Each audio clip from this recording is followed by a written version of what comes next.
શ્રી વલ્લભાધીશ કી જય, શ્રી ગુસાઈજી પરમ દયાલ કી જય, શ્યામ સુંદર શ્રી અમને મહારાણી કી જય, શ્રી હરિરાય મહાપ્રભુ કી જય, શ્રી ગોકુલનાથ કી જય.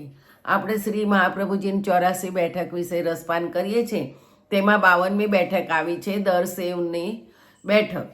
શ્રી આચાર્યજી મહાપ્રભુજીની બેઠક દરસેવનીજી માં છે. ત્યાં આચાર્યજી મહાપ્રભુજી પધાર્યા. ત્યાં ઘણું વિકટ સ્થાન છે. ત્યાં સર્વ વ્યાઘારદી તામસીજીઓ ઘણા રહેતા હતા. આસપાસમાં ઝાડીઓ પણ ઘણી હતી. ત્યાં એક રમણીય સ્થળ જોઈને આપ બિરાજ્યા. ત્યારે ત્યાં દરસેવજી ઠાકોરજી પધાર્યા. ત્યારે આચાર્યજીએ શ્રી ઠાકોરજીને પ્રણામ કર્યા. આસન પર પધરાવીને પ્રાર્થના કરી, મહારાજ આપ પરિશ્રમ કરીને કેમ પધાર્યા? શ્રી ઠાકોરજીએ કહ્યું, આવા વિકટ સ્થાન ઉપર આપ જીવોના ઉદ્ધારાર્થ પધાર્યા છો, અન્યથા આપના દર્શન ક્યાં થતે? પરંતુ અહીં વિકટ જગ્યા છે. મારી વિનંતી છે, આપ જેટલા દૈવી જીવો છે તે વનમાં આવતા નથી.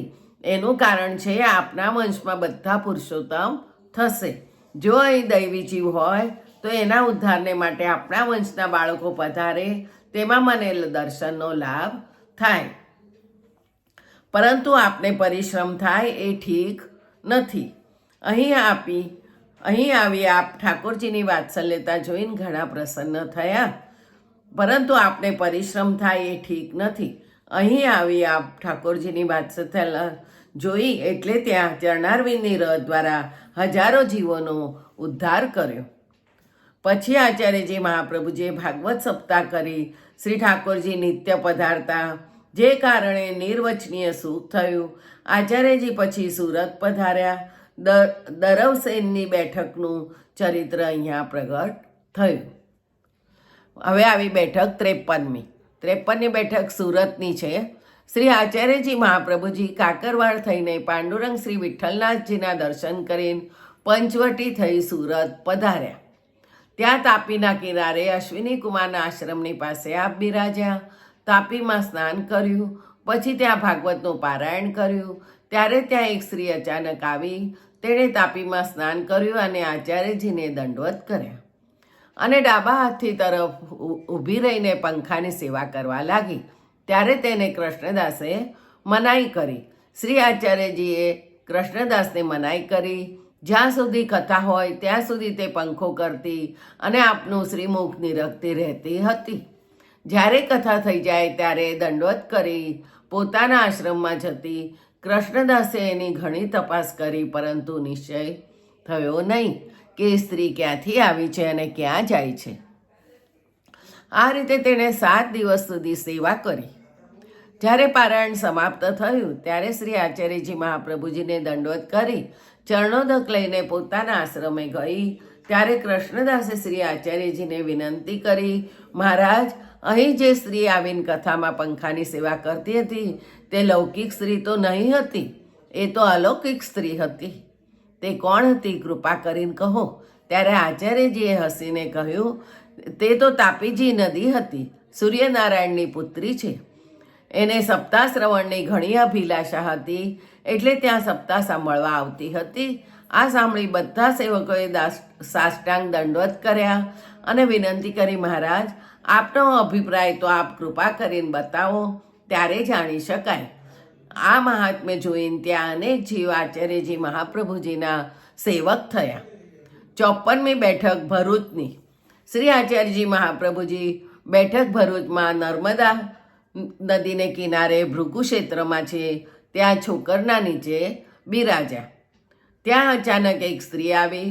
નખથી સીધા શિખા સુધી હીરા મોતીના આભૂષણ પહેરેલા હતા. તેણે અતિ હર્ષની સાથે એમને સાષ્ટાંગ દંડવત કર્યા તથા પ્રાર્થના કરી, મહારાજાધિરાજ આપનું પ્રાગટ્ય દૈવી જીવોના ઉદ્ધારાર્થ, માયામત ખંડનાર્થ અને સકળ તીર્થ સનાત કરનાર્થ છે.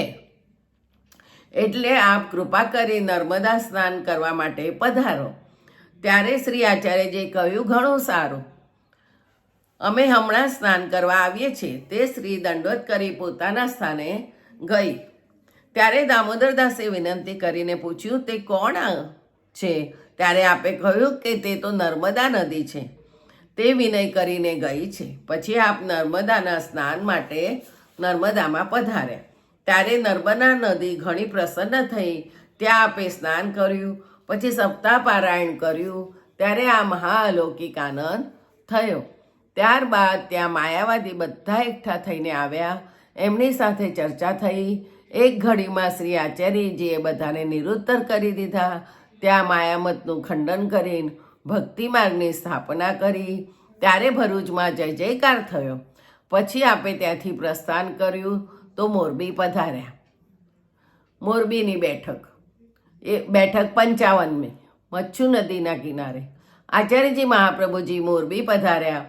ત્યાં કુંડની ઉપર છોકરના વૃક્ષની નીચે બિરાજ્યા. કૃષ્ણદાસ મેઘરને આજ્ઞા કરી કે આ રાજા મયુરધ્વજનું ગામ છે. આ રાજા ઘણો સત્યવાદી હરિભક્ત હતો. અહીં કૃષ્ણચંદ્ર અર્જુન સહિત પધાર્યા હતા. એટલે ત્યાં સપ્તાહ થશે. એના પછી ત્યાં સપ્તાહ કરી. ત્યાં બાળા અને બાદા નામના 2 ભાઈઓ પુષ્કરના બ્રાહ્મણ હતા. તે ઘણા ભગવતી હતા. બંને આચાર્યજીના દર્શને આવ્યા. તેમણે સાક્ષાત દર્શન થયા. ત્યારે તે બંને ભાઈઓએ આપને વિનંતી કરી, મહારાજ, અમે દર્શને આવ્યા છીએ, ઘણા કાળથી ભટકી રહ્યા છીએ. આપ પરમ દયાળુ છો, અમારો ઉદ્ધાર કરો.